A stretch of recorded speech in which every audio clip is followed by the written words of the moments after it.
In this video, I'd like to talk about the concept or the notion that God created the world out of nothing, or ex nihilio in Latin, as they say.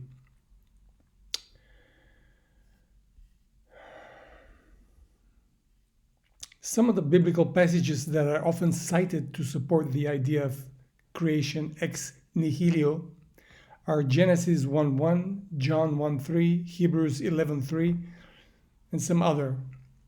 And these verses suggest that God is the sole and sovereign creator of everything that exists, and nothing existed apart from him before he spoke the world into being. I repeat, nothing existed apart from him before he spoke the world into being, whatever is meant by the expression or the word the world.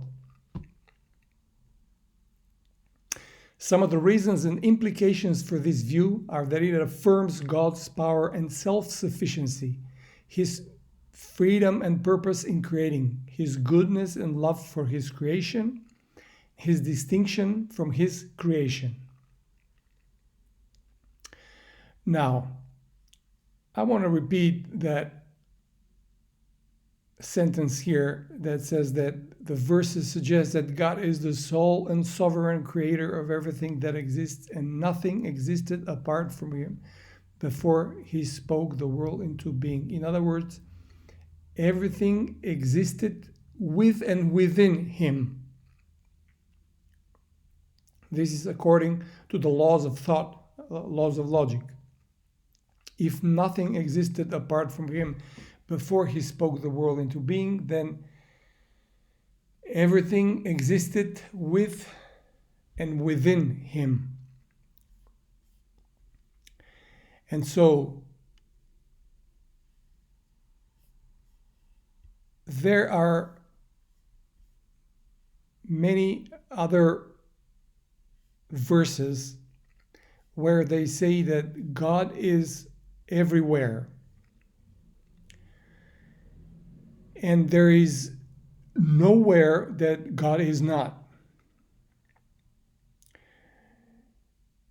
The Bible mentions that God is everywhere and there is nowhere that he is not in several passages, but one of the most explicit ones are Psalm 139, 7-10. Where can I go from your spirit, or where can I flee from your presence? If I ascend to heaven, you are there. If I make my bed in Sheol, behold, you are there. It means that God is in hell, fully present there. You are there. If I take up the wings of the dawn, if I dwell in the remotest part of the sea, even there your hand will lead me and your right hand will take hold of me. So God is absolutely everywhere, and there is nowhere that he is not. Other passages that affirm God's omnipresence include Jeremiah 23:23. Can a man hide himself in hiding places so I do not see him? Do I not fill the heavens and the earth? In other words, he fills entirely the entire universe, declares the Lord. 1 Kings 8:27 says, but will God indeed dwell on earth? Behold, heaven and the highest heaven cannot contain you, how much less this house which I have built. Acts 17:24-28, especially the last verses. Though he is not far from each one of us, for in him we live and move and exist. In him we live and move and exist. So my point is, God is omnipresent. That's what the Bible states. God is omniscient. There is nothing that existed apart from God before he created the world. Whatever is meant by the world. Most Christians, most theologians assume that's the universe.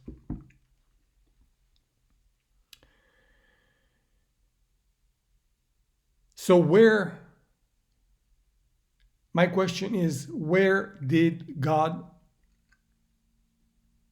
find the nothing from which to create the universe and everything that is in it ex nihilio. Where was that nothing placed? Was that in a corner of the universe? But the universe did not exist at the time. So, but on the other hand, the Bible verses tell us that God fills everything that there is, and God is, mark this, infinite. God is infinite. Our brains and our minds are not constructed to understand, to fully comprehend what infinity means. And the Bible claims that God is infinite. So my argument is that God had an infinite amount of whatever he consists of to create the world. First. And second, that this nothing did not exist, and he could not have taken the nothing to make something out of it, because if he took the nothing, that we will be speaking of something and not of nothing. Nobody in this world, nobody can give an example of nothing. And I want to repeat and stress this and emphasize with this. Nobody in this world can give an example of nothing. Nothing does not exist, because if it existed, it would be something.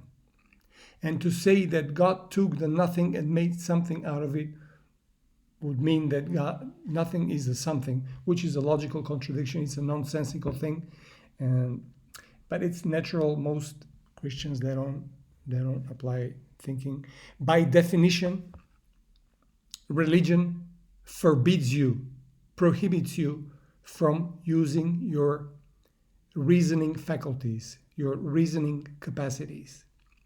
And so you must not ask questions, whether ask questions to yourself or to other people. And to summarize, what I wanted to say through this video is that since God is infinite and was infinite before he even, as it is claimed, created the universe and the world and the worlds, he had everything at his disposal to make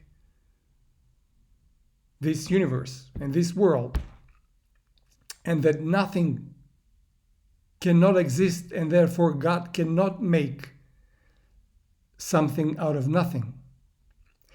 Therefore, God is not omnipotent, because he is not able to make nothing, to create a nothing from which to create then something. So there is a flaw in the reasoning of the Bible and the Bible itself, because as you can see, I am refuting the claims of the Bible with the Bible itself. Nothing does not exist, cannot exist, and will not exist, and will never exist. Because if nothing exists, then it will be something. And that God, being infinite, he had an infinite amount of something to create whatever he wanted to create, in this case, the worlds from. Thank you for listening.